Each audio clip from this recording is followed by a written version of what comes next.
Voilà, je vais maintenant m'attaquer à la suppression d'un film. J'ai fait comme choix ergonomique que c'est lorsqu'on va vouloir modifier qu'on aura le choix d'avoir un bouton supprimer qui permettra de détruire un film. Alors on voit ici que j'ai un problème. Le problème, on s'en doute, c'est le fait qu'il y a des liens qui sont créés pour ce film. Et on verra plus loin que cette fonctionnalité est correcte. Alors comment est-ce que ceci est réalisé? Tout d'abord, au niveau de notre vue, dans la partie édition, eh bien j'ai rajouté un bouton ici qui permet de supprimer. Je vais donner un ID qui va permettre de l'utiliser via JavaScript. J'ai également rajouté dans cette vue un formulaire qui en réalité va être caché, qui contient la suppression du modèle en question. Donc au niveau du JavaScript, la seule différence c'est que lorsque l'on va cliquer sur ce bouton, eh bien nous allons soumettre ce formulaire. La question se pose de savoir pourquoi utiliser ce formulaire et ne pas avoir fait directement un bouton ici Submit.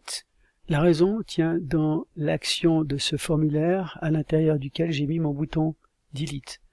J'ai une route Edit, alors je pourrais évidemment vérifier dans le contrôleur si le bouton Delete a été pressé à la place du Submit. J'ai fait ici le choix plutôt d'utiliser un formulaire qui lui renvoie directement sur la bonne méthode du contrôleur. Et ce formulaire est soumis via JavaScript. Lorsqu'on arrive dans le contrôleur, ça va être dans la méthode delete qui se trouve à la fin ici, voilà. Donc le delete va arriver avec l'ID en question. La logique consiste à retrouver le film, le supprimer tout simplement ensuite de la base de données via le contexte et naturellement sauver les changements. Le message va être mis dans le thème data en tant que flash message. On remarque que comme j'ai des possibilités différentes au type de message, je vais également utiliser ici le temp data pour me permettre d'avoir une présentation un peu plus user-friendly, puisque ici on voit que on va mettre la classe alerte flash type message, ce qui va me permettre de dire ce sera un alert danger ou un alert info, et me permettre donc de jouer sur les couleurs en fonction du type de message. Voilà, je vais maintenant m'attaquer à la création d'un nouveau film. Pour cela, je vais utiliser ma liste de films et j'ai simplement rajouté ici un bouton nouveau film qui va me ramener toujours sur la même vue, mais cette fois avec des champs vides et qui va me permettre de créer mon nouveau film Spider-Man,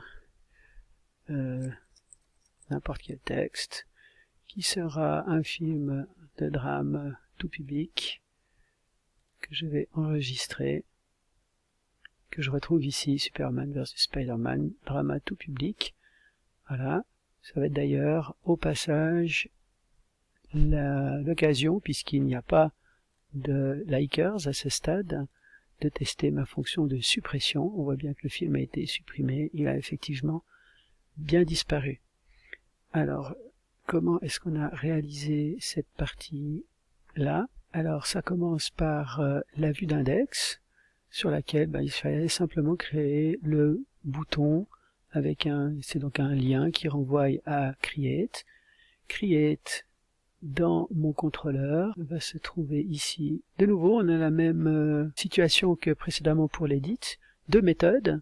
Une méthode qui va nous amener à la vue de formulaire pour pouvoir le créer. Une deuxième méthode pour enregistrer le nouveau film. Donc cette première méthode create, il faut lui fournir, tout comme précédemment, les catégories, les ratings, et puis on va ici instancier l'objet movie pour que on puisse fournir un objet à la vue qui est typé pour les movies. Et surtout, on va devoir ici modifier l'apparence de notre vue, si je retourne ici, on voit que ça dit nouveau film. Donc pour que la vue puisse s'adapter correctement, je vais utiliser le ViewBag pour lui transmettre l'information comme quoi nous sommes en train de vouloir créer un nouveau film. Donc j'appelle toujours ma même vue, Details. Alors forcément qu'il y a quelques changements de cette vue Details. On va voir d'abord que si on est en mode Create, forcément que toute la partie affichage ne va jamais apparaître. Par contre, dans la partie édition, au lieu d'annoncer la modification d'un film déjà existant, le titre sera nouveau film. Et on a également le bouton Delete, qui n'a pas de raison d'être lors du Create, donc qui va être protégé au niveau de la vue par le viewbag.create. Troisième point important, ici, l'action de mon formulaire qui va dépendre du mode Create ou Edit. Donc si le Create n'est pas nul, c'est donc que nous voulons avoir l'action Create, autrement nous avons l'action Edit. De cette manière, ma fonction Edit reste valable, mais lorsque je serai en mode création, l'action du formulaire est en Create, nous allons arriver, alors cette fois avec le formulaire par la méthode POST, sur la création. La création va être la même que on l'a vu au niveau de l'édition, qui se trouve juste ici dessous. Même principe. Donc nous recevons à nouveau un movie. Ce movie, il a des champs qui sont liés au niveau du modèle. Et donc je vais pouvoir simplement faire DB Movies, ma collection de films dans mon DB Contexte. Je lui rajoute le film et je sauve l'action effectuée sur le DB Contexte. Mes messages, et je vais retourner à la page d'accueil des listes des films.